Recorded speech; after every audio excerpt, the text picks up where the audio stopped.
қатты түсінер. Осындай көріністі көрген сәтте өзімнің армандаған үйіме қол жеткізем деп шешім қабылдадым.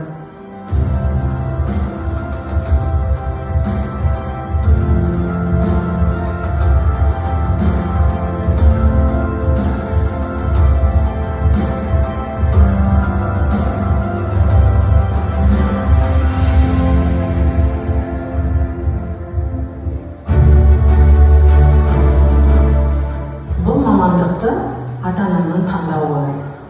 Ол сенімді және де құрметке ие мамандық деп қалаған. Жұмыс бітіргеннен, оқу бітіргеннен кейін де барлық жағдайда да, барлық жергілікті де қажетті маман деп қабылдағанмын. Және де отбасымның тарапынан бір мүшесі медицина қызметкері болғанын қалады.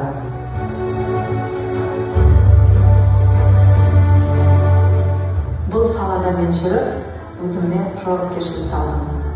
Бұл салада мен ұқыптылықты, бұл жерде әрбір адамның өмірі жатыр. Және тәртіптілікті үйрендім.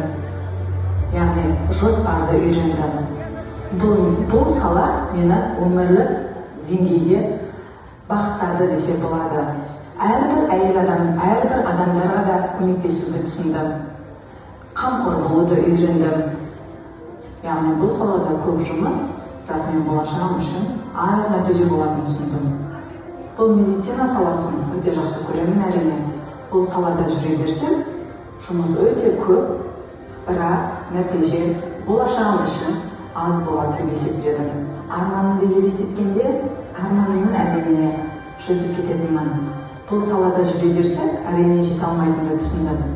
Әрине армандарым болды. Армансыз адам құспен тең дегендей, арманым биік болған.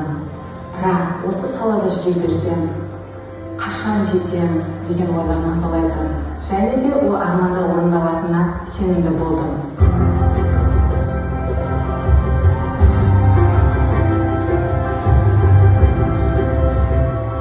Мені компанияға қосылуға Гүлжан ханымның іс-шарасына қатысуы арқылы.